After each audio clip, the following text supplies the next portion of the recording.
যারা আমরা হেদায়েতের কাজ করি, যারা দ্বীনের পথে আহ্বান করে, হাদি ইলাল্লাহ, আল্লাহর পথে আহ্বানকারী যারা, তাদের গভীর জ্ঞান দরকার।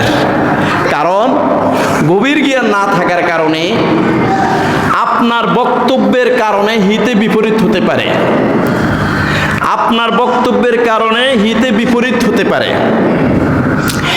যে আপনি বক্তব্য দিচ্ছেন ইসলামের পথে আসার জন্য, কিন্তু আপনার গভীর জ্ঞান না থাকার কারণে, এলেমের গভীরত্ব না থাকার কারণে সামনে যে 50 জন লোক বসে আছে তারা আপনার উপরে খেপে গেছে, উল্টা ইসলামের বিরোধী হয়ে গেছে, যে ইসলাম এত খারাপ, ইসলামের দাঈ ইলাল্লাহ, আল্লাহর পথে আহ্বানকারীরা, আলেমরা এত খারাপ, উনি বক্তব্য দিতে যায় এই কথাটা কেন বললো?